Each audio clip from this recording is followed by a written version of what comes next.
Hello there, and welcome to another empowering solo episode of the Special Ed Strategist. I am your host, Wendy Taylor, and today we're diving into a topic that is close to my heart and essential for every family navigating the world of special ed.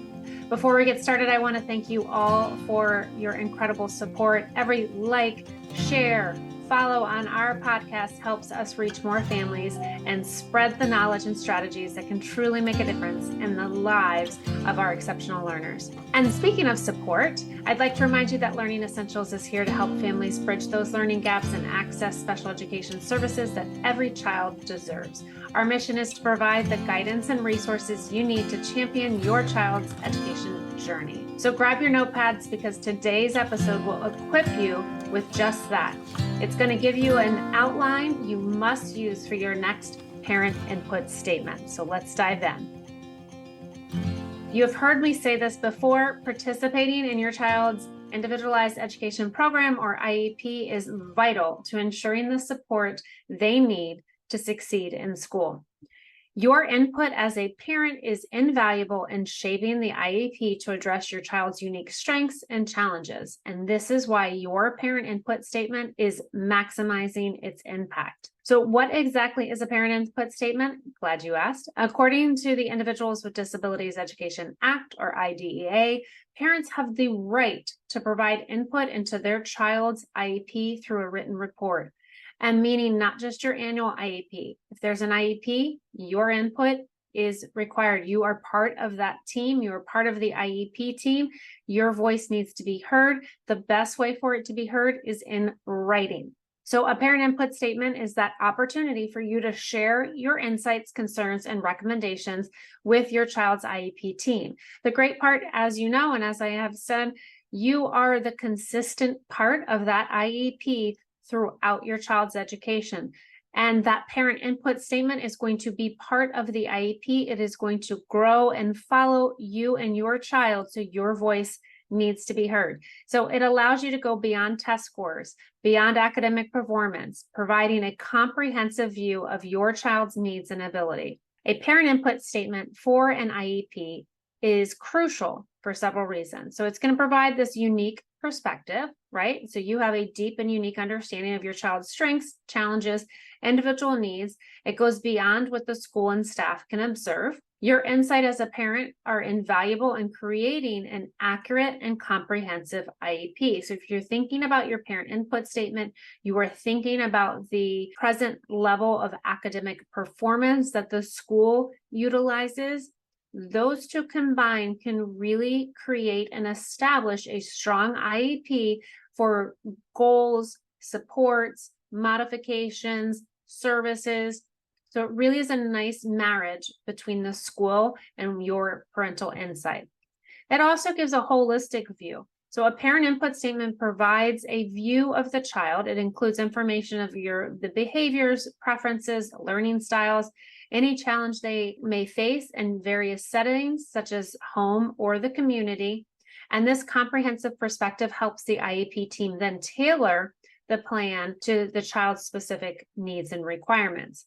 It also, again, creates this collaborative process, right? So the IEP process is meant to be collaborative between the parents and school.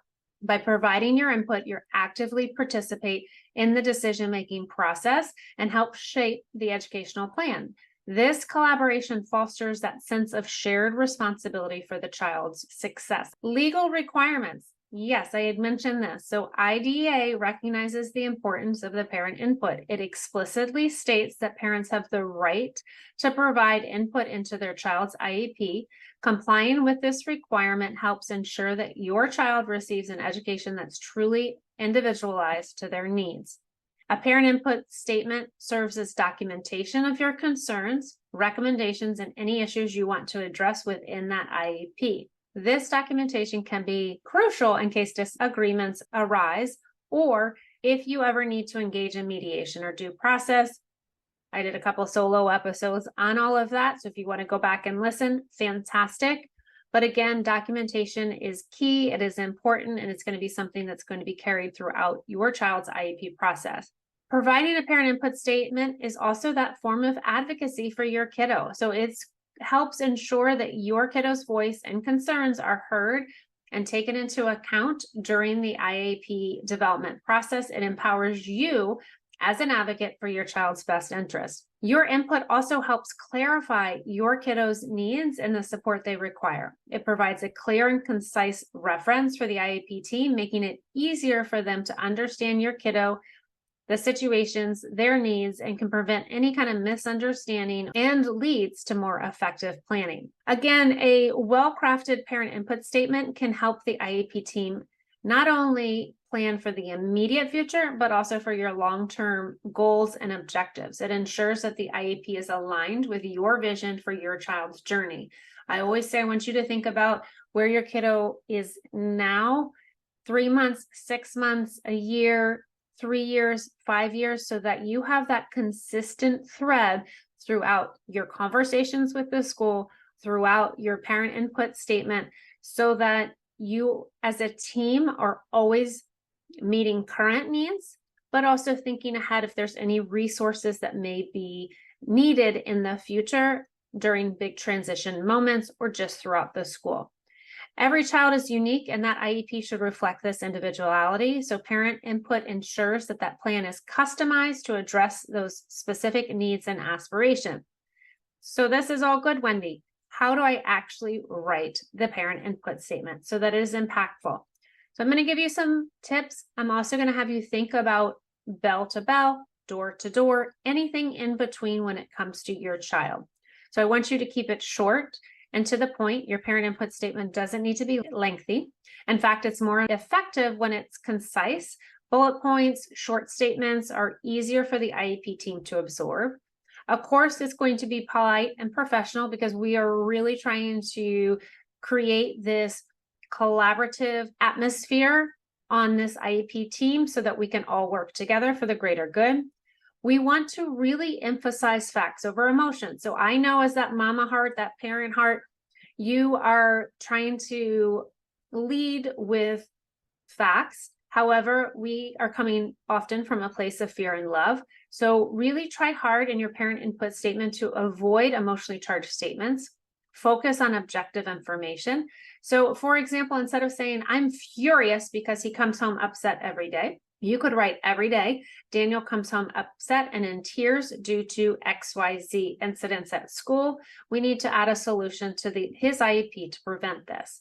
So just changing that little wording so that we can really come at a collaborative approach and have a conversation on how to best support that student. I want to encourage you to add highly effective strategies. So share what strategies are working for your kiddo, whether it's academically or behaviorally. These insights can be especially helpful if your child changes schools, whether they're going from a middle to high, whether they are going from state to state, county to county. It will all be documented in the IEP.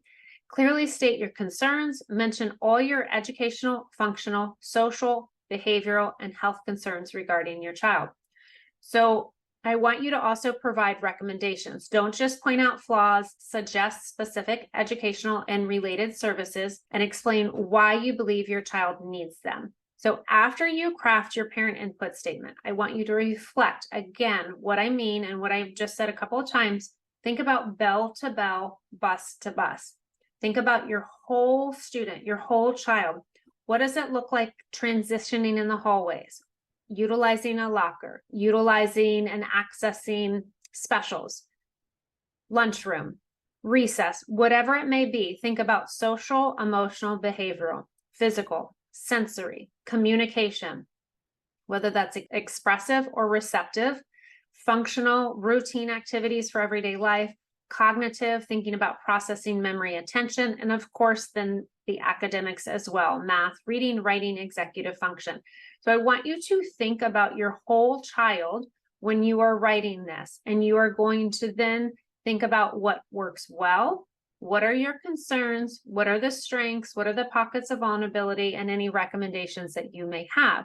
That way, everything's going to be concise, bullet pointed, laid out for the team. And it also is going to help you as a parent because you're going to flush through some of these emotions and you're going to have your thoughts down on paper. So when you're part of that IEP conversation, that's going to then help back to listing facts versus emotions. It is an emotionally charged time, an IEP. It doesn't have to be, but it can be. I do understand that as a mama.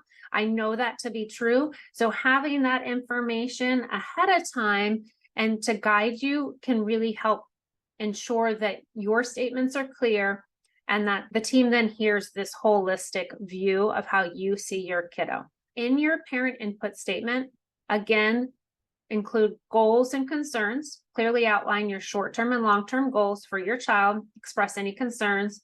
This year, for example, if I wanted to say this year, I want Mason to improve his ability to self-advocate when he's overwhelmed or confused about an assignment. I hope he can join a team sport without anxiety hindering him. I want you to provide tips for the team. So offering insights on how your child learns best, their strengths, what supports they require. Paint a clear picture of your child so that anyone reading the IEP can understand them. Consider the stranger test. So if someone new had to pick up your child's IEP, would they grasp your child's needs and preferences? And this can happen whether, again, you're changing school, but also think about if there is a new person that is working with your child. Unaddressed concerns. So if you have concerns that have been frequently ignored, add them to your parent input statement. This documentation can support your case, again, if it needs to go to mediation or due process. Strategies and data include any strategies you've tried, behavioral concerns, medical issues, unmet needs, and any data that supports your request. So before the IEP meeting, you're going to email your written statement to the team and request that is attached to the IEP and discuss during the meeting. That way, everything is documented in one place. It's a straightforward step that can make a significant difference in advocating for your kiddo. So to wrap all our conversation up today, as a parent, you have invaluable insight into your kiddo's needs, strengths, and challenges. Your input is crucial in developing an effective IEP. Review your child's current IEP and the parent concern section to ensure it accurately reflects your thoughts. Remember that your parent input statement should be factual, polite, professional, and it's also that opportunity to shape your kiddo's educational plan and ensure the success in school. That about wraps it up today on our solo episode of the Special Ed Strategist. I hope you found this incredibly valuable. Remember, your likes, shares, and follows are like a helping hand to more families in need of support. Don't forget the incredible work that we're doing over at Learning Essentials, your go-to resource for bridging learning gaps and accessing special education services can make all the difference. If you've got questions, ideas for future episodes, or just want to connect with our vibrant community, reach out anytime. I'm here to help. Until our next episode, keep up the fantastic work advocating for your exceptional kiddo, and remember the power of the parent input statement in shaping your child's education. Stay tuned. Bye for now.